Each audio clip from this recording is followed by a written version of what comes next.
Good morning, Coolest Coast. It's time for Coffee with Kristin and Tina. Good morning, everyone. Welcome to this episode of Coffee with Kristin and Tina. We're your hosts. This is Kristin Odell. I'm Tina Prigge. So good to see you this morning. Good morning. Good morning. Kristin, before we went live, you were showing me you got a new set of earbuds, and I love them for a couple of reasons. A, they're purple. Such a big fan. And B, it has like the little like guard or whatever that goes over your ear, which I think is fantastic because I had a pair of earbuds and they would, they don't love to stay in my ear. And Yeah. like one day I was cleaning, listening to a book and it was awesome. And then bloop, it went right into the toilet. I was like, right? Fished it Oh, out, dried it off, still worked. Then I was cooking, bloop, it fell right onto the burner. So I had this like melty soaked. It still worked, which is the amazing thing. But has seeing that little like extra I was caution gonna over say, the I'll ears. show everybody, but it might switch audio for a minute. But Oh, I mean, who cares? We can work with it. But yes, it takes a little bit. See, it did pick it up. I can hear you in this now. But yeah, it like hooks around the ears. So these are meant to be for working out. Oh, hold on. I knew something was gonna happen. Sassy Apple Music jumped on, but they're really meant to be for working out. So you can like burpees and jump roping and running, and like you can see it didn't move. that's brilliant. That's So brilliant. I love them. I just like that simplifies everything and solves a problem that I had. So yeah, it is a little touchy. If you hit this button on the side, then Apple Music like automatically opens up. So it's a little like, oh, I don't need to touch that right now while I'm in the but how do I sound? Because now that the audio switched over to this. I don't know if your audio being picked up switched over to it, but you sound good. So I don't think you have to change anything. But Right. and if you can hear it well through there, I'd say full steam ahead. Hey, Marcy says, good morning. Yeah, Looking there forward you to seeing you at the Women's Summit on Saturday. go. Marcy, that makes me so happy. I can't wait to see you. Marcy, we're so glad you're coming. You have to come and like say, hi, I'm Marcy, so we can like I don't know you, put it all together. And I I just need to introduce you. Marcy is such a cool human. We went to high school together and we've just had, great history. So I'm so excited to see you, Marcy. Marcy, if I've met you and I just said I didn't meet you, I'm also sorry about that. But we talked about people meeting people in the community and not knowing everybody. And so we did our show last Friday. Thank you. And Friday after Doug and I ran out to get the girls from school together, and we a lot of times on Fridays make a trip to Pine River Dairy on the way home, get ice cream. Nice. Why not? And I walked in, and one of the ladies was like, oh, "I watched your show today, and you told us that we had to say hi." And I feel bad at myself because I didn't ask her what her name was. So I'm sorry I didn't ask what your name was. I promise I'll do better next time. But I just wanted to give a shout out to the ladies at Pine River Dairy because they're always so sweet and so welcoming. I love it. You know what? I have to give a little shout out too. Jason took me to therapy this morning, and there was a lovely woman who was also going to therapy. We have the same therapist. Hadn't met her before, but she has like an amazing twinkle in her eyes. And her name was Chrissy. And she's like, I just wanted to give you guys this. Look at this cool decal. I can't wait to put it on my wheelchair. Oh my gosh, I love it. It's so good. Do you think you could get a machete attachment for your hand? I think the sky's the limit if we know somebody that can weld the right, thread count of a bolt on there. I think we could do anything. That is so cool. Yeah, so put your thinking caps on. Let's come up with some cool attachments. Hey, on that topic, I watched a video this morning and I have reason to believe that I saw you walking in your new prosthesis leg this week. Did this happen with the This cane? just happened yesterday. I just got it. And I mean, it's already a game changer. There's just better stability. I have better confidence. I'm surprised I'm not napping right now though, because I went to therapy this morning and worked so hard. Yeah, I'm sure. I mean, it's just you're relearning to walk with now a different leg, essentially, right? Yeah. And it's interesting how just a little change just changes everything, right? Because you just start to get used to like, your proprioception, right? Like, how does that feel? What's that response? What does that mean if I do that? And all of a sudden, if it's new, all of that shifts. Yeah. So I know in the past we've talked about this like huge fear of falling. And the video I watched, you didn't even have a gate belt on. Nobody was even, you were walking with your feet like a pro. Thank you. How did Thank you you. go from this to that? I want to know. I mean, it is lots and lots and lots of hard work. And it's lots of my friends like you, like Jason, like my therapists pumping me up too, right? Like, you got this, like, it's better than last time. I know you don't see it, you don't feel it because you're in it all the time, but Right. right, like that all is so meaningful. And it's like those little smidges that we talk about, right? Like every time we practice, every time we make strides and we add them up, then suddenly we're doing the hard work. So, Yeah. I was just like, we just talked about you not falling down and having a therapist there. And then you're walking with a cane. And I was like, all right, girl, we're not making smidges anymore. We are like jumping, leaping. my therapist said something that got me very excited. She said, Tina, sometimes when I see you use the cane, you're almost not using it, right? She said, you're taking these steps and sometimes the cane will just hover in the air until you decide to put it down. She said, which makes her think someday there's a possibility I might not need the cane if I can keep going. Yeah. I mean, so we got a bit of inspiration on your behalf this weekend. We watched this documentary on kind of the Middle Eastern country and biblical times in Egypt and all these things. And the narrator and scientist that was doing this video had a prosthesis leg. Now, I believe it's below the knee, but he was walking around through ruins and archaeological sites and riverbeds and all these things. And Doug was like, he's got a prosthesis. I'm like, what? Wait a second. And it made me so excited for you about what the future holds.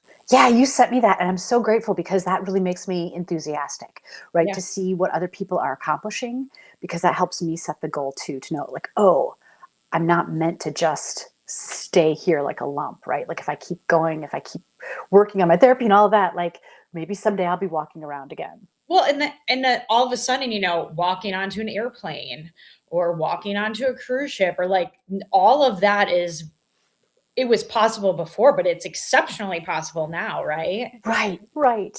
Yeah, there's one portion of the show we watched where they are lowering him down into this cave.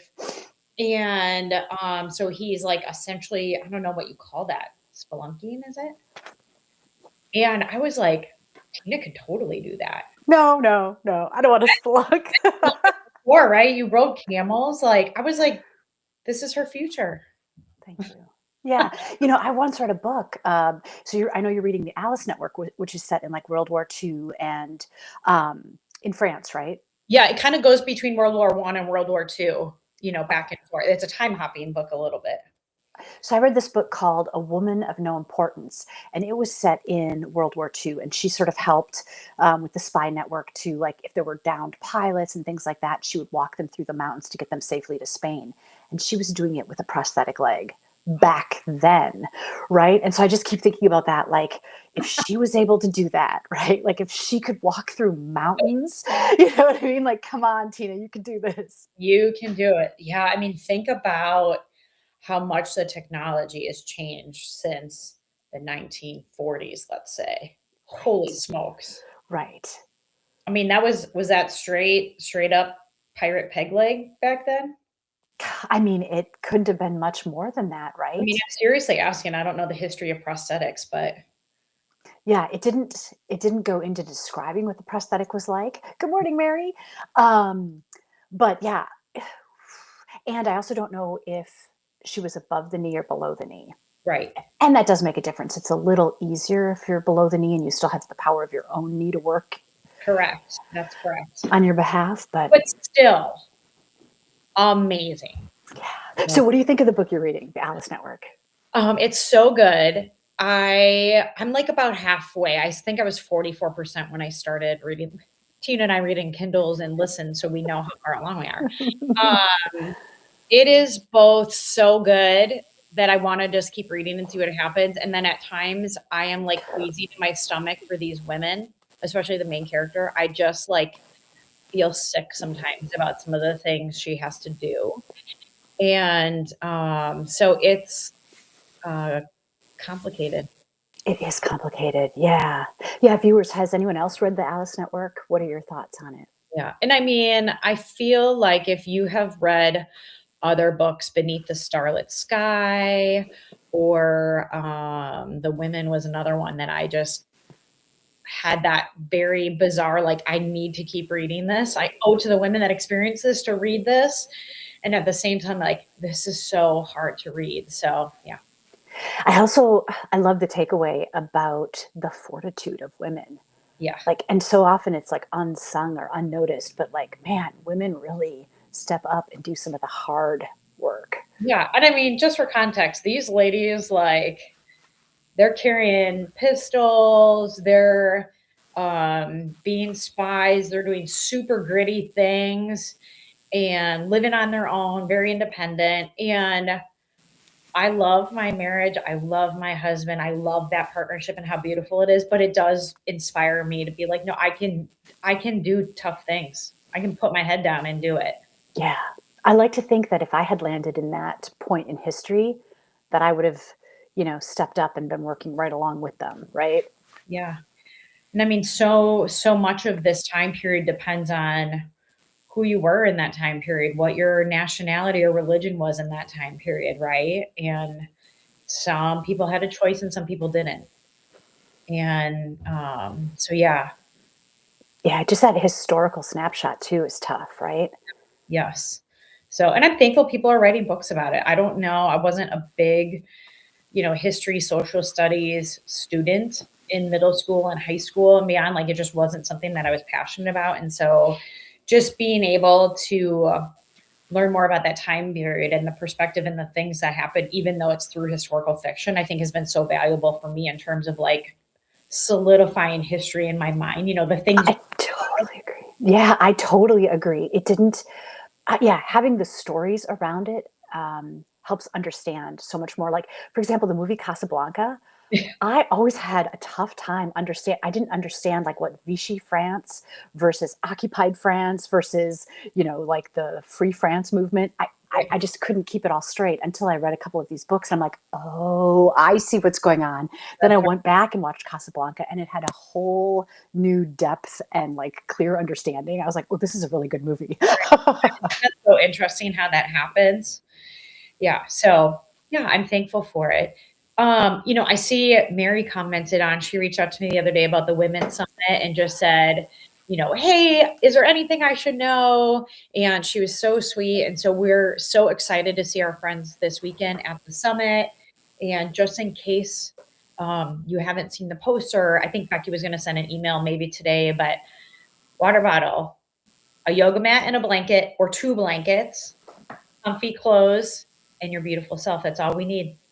That's all we need. We're going to take care of all the rest. Oh, I'm so excited. Mary said too that she is in Charlie and the Chocolate Factory. First musical since high school, a little out of her comfort level, but I know I can do it though, she said. Yeah, absolutely, Mary. I've seen you on stage. You've rocked it out in Heartorama. You've got this. It's going to be awesome. Congratulations on your role. I know we have a number of friends in the show, and I'm pretty sure the show is like the 8th, 9th, 10th, or 7th, 8th, 9th, 10th, something like that in May. So check it out.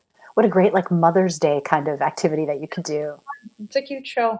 Yeah. I think I heard that RJ Skripinski is playing Charlie, which No, Willy. He's Willy Wonka. I mean, Willy. Yes. Sorry. Willy Wonka. Right. Willy Wonka. It's going to be great. Yeah. If RJ, it's going to be great. Exactly. Cool. Hey, did you ever finish that book, The Love of My Afterlife? Did you enjoy it? Are you glad you read it, or was it too it was kind of twisty, turny, a lighter read than what I'm reading right now. Yeah, I think it was good. I mean, I just don't, I kind of just go from one to another to another. I think sometimes Doug sits back and is like, you're already in another book. He just doesn't, I don't know, maybe he can't keep up with the books I'm reading, or he doesn't, I mean, he reads also, but I just don't know if he thinks about it from that context. So yeah, I'm excited to finish the Alice Network here over the next couple of days, hopefully. So the love of my afterlife, I would call that like a palate cleanser. It's just kind of candy, right? It's just a little Yeah, sweetness to get you like, because you can't read too many Alice Networks back to back, I find. correct. Yeah, that's a great way to say it. And I also read, I have to think about this. It's a little cafe. It's very um it's like the Gingerbread Cafe or something like that. It's very much like Gilmore Girls. It's like this little town. This woman takes over the cafe. She like falls in love with the one single guy in town that's a farmer. And I would say that it's probably in the same vein of light, easy, fairly predictable, but still kind of good, if that makes sense. So does that, I'm looking right now. Oh, I don't know what it is though. I'm not familiar with that book. It's some light, silly series, and I can't find it. Of course, I'm in my Kindle app, and then, you're like, wait, what did I read? Where is it? It's a series. Yeah, it's like the Apple Cafe and the gingerbread something, and it's like all these cutesy names. Hmm. It's very much like if you've ever watched the Gilmore Girls and then you read this book, you can imagine like the town square in Gilmore Girls. You can imagine like the town meeting in Gilmore Girls. So yeah, Okay, intrepid viewers, if you think you know what this book is, let us know in the chat. it was a quick read. It was good. I don't know. Clearly, it didn't stick with me. So I'm 92% in a book called The Love of My Life. So we were just talking about the love of my afterlife, but this is The Love of My Life by Rosie Walsh, and it's a really good book. I almost abandoned it because at first I thought it was predictable. I was on maybe chapter 3 or 4, and you know she loves her husband, but then there's also this love of her life, and it made it seem like there was an illicit affair or something. And I was just like, this is so trite. I don't love it. I think I'm going to stop. And I'm so glad I didn't. It is unexpected and surprising. And it's a pretty good book. I'm glad I'm Is reading it? it. Oh, that's funny. The author's name is Lori Gilmore. See, this is why it's called the Pumpkin Spice Cafe. Pumpkin Spice Cafe. Okay. But then there's more. There's 6 books in the series. So then there's like the Cinnabon store, the Christmas tree farm, the Strawberry Patch Pancake House, the Gingerbread Bakery. Just all cute. It's all cutesy things. So if you're looking for something light and quick, it was a nice little palate cleanser. Nice, nice. Viewers, what are you reading or what have you read? What kind of recommendations do you have? We would love to know because obviously Kristen and I are always looking for more books to devour. Yeah, I mean, sometimes I go back and look at what people have commented on the show when I'm looking for my next one if I don't have one queued up. So Yeah. it's nice to have a go-to list. Yeah. It's nice to know if something is recommended or not, right? If Right, somebody else has read it, it makes it stand out in the crowd of, because otherwise there are so many options out there. right. That's right. All right. You guys had an adventure. Can you tell us about the domes? Yeah. So I kind of talked with you about this last week, but we headed down to the Mitchell Domes on Saturday. And this is like the seasonal one. They changed this over like 4 times a year. They had a train show running in this dome also with all these. Do you see all these beautiful flowers and all? Yeah. It felt almost like, so we walked through the rainforest dome first, then we walked through the desert, and then we walked into this, and it was almost like we were walking into Munchkin Land. You know what I like? So beautiful. My eyes are almost like I can't even handle all the color in here. It was so beautiful. Yeah, we spent like an hour and a half walking around there. It's gorgeous. By the way, book recommendations. Marcy said Someone Else's Shoes by Jojo Moyes. Yeah, I think I've read that book. I've got to go look at the yeah, so we did the domes, and it's not, I think it's maybe $10 a person to get in. I think the kids were a little bit less. So It's not a real expensive thing to do. And we just loved walking around. And, Grace works at the flower gallery and they have incredible plants and flowers. It was amazing to hear her name off like, oh, that's that, or oh, that's that, or look we have those in the store, especially in like the rainforest dome. There's all these just beautiful things. Yeah, look at this birds of paradise. It's incredible. Isn't it? It literally looks like a bird like poking out of the reeds. I know. Isn't it so pretty? So it just was like, yeah, look at that. That's on a wall, hanging on a wall, and this little thing is like bursting out of it. It's like a bloom on a bloom. It is like a bloom on a bloom. Yeah.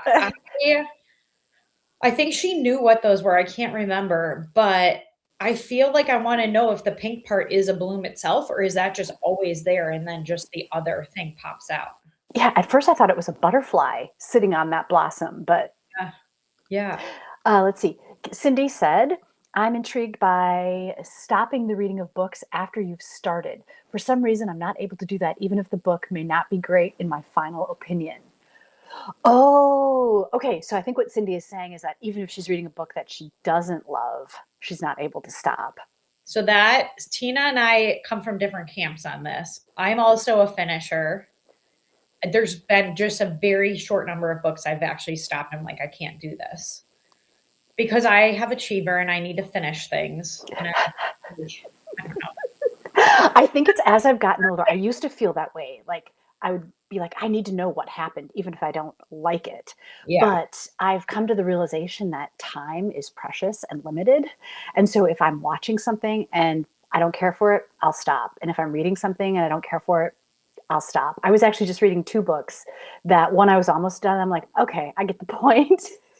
Like I just didn't need to read I don't need more of that. And the other one, was just a little like its messaging just didn't resonate with me. And I was like, okay, while I kind of care about the topic, I really don't care about the way the book is written. And so there's so many, I think, other books that I want to read that I'm happy to stop and get into one that I love. Right. I mean, it really is true that like we have so many books at our disposal, whether it's through the library or an app or the Kindle store, that like to spend time, waste time reading something we're not enjoying. It's kind of silly, but yeah. I mean, it's just like, if like, I don't love the Western genre, right? So if Jason's watching a Western of some kind, it's hard for me to settle down and just get into that, but I'm okay with that. Like, okay, I'll give it 5 minutes and see, but it just usually doesn't hook me. And so I'm like, okay, I'll just go do something else, like. Yeah, I can quit TV easier than I can quit a book. But is that different? I don't know. And if I start a movie though, I'm definitely finishing a movie. Really? Yeah, unless I'm falling asleep or something. Yeah, I've that, like, especially if I sit down to watch it, I have a harder time stopping that. Especially it's one of my favorites. But yeah. So my mom just said, I just read Big Brown Bear with my granddaughter. That's awesome. And here's Diane, and we love her. And then Mary said she read The Other Bowling Girl by Philippa Gregory. Oh, Mary, I agree. I really enjoyed that book and a couple of other Philippa Gregory books. Yeah. Oh, that's good. I haven't read that. I'll have to put that one on my list. It's really interesting. It's about like King Henry VIII and the arc of his wives. Yeah, that would be interesting. And The Other Bowling Girl, I think, is about Anne Boleyn's sister, who her family, back in that era, families were always jostling for position and power, and they'd use their daughters as pawns in this game, right? So Anne Boleyn had a sister, and they tried to get her in front of the king to get his attention. And it fizzled. It didn't work. And so then Anne was their next best chance, and she came in and had a whole different scheme. Read it. Just read them all. Yeah. Cindy said, interesting concept on both sides. Yeah. So the rest of our weekend in Milwaukee, after we did the domes, we went down to the Milwaukee market, which the girls have never been. And if you've never been, it's kind of like when you watch travel food shows where they, there's all these little mini stands within a building. And so in the case of Milwaukee Market, there's a couple of like restaurants that have a little bit bigger spaces, but there was like an oyster bar, there was like Asian food, there was barbecue, you could get burgers, you could get Indian food, Pastries. chocolates. There was a coffee shop, there's tacos, like all these little things. And so it was just really fun to walk in there with the girls and have them. I mean, you can do just regular grocery shopping there, or you can just like grab lunch or grab a drink or whatever. And so we just spent time walking around and, giving them the option to pick different foods. And yeah, Wendy, I agree. It was just really fun. And we kind of had this window of time we were just trying to fill because we wanted to check in our hotel. But we had a great lunch. It was such a fun experience for them to see it. And I had a very, very, very good flourless dark chocolate cookie that had like walnuts in it. It was so good. Oh, you lost me at the walnuts. It was just a dark chocolate cookie then. I will walk out of a play if I don't like it. I'll stop watching a movie if I don't like it, and I will stop eating a piece of dessert if it has nuts in it. I will not stop eating dessert if it has nuts in it. But if it isn't good enough to justify the calories, I will leave dessert behind. Mm-hmm. I want it to be good if I'm gonna take the time to eat it. But yeah, so that was so fun. And then we carried on and went to the show that we had tickets for, and it was just such an incredible experience. And music was insane. So it was so fun. I think it's awesome too to introduce the girls to that whole metro urban Milwaukee experience, because it'll only make them, as they grow up, feel more comfortable going down there and having those experiences. Right. Well, and it's interesting. We kind of have a divided family in this way. Doug and I are very comfortable going and adventuring. And our oldest is like, she wants to move to Boston and be in all the chaos. So we've kind of talked her down and said, like, how about you go to school and adventure in Milwaukee first? And then once you're done with school, because it's a little more reasonable to go to school in Milwaukee than like Boston University, right? And plus, you're still a little closer. Like if there's an emergency or something, yeah.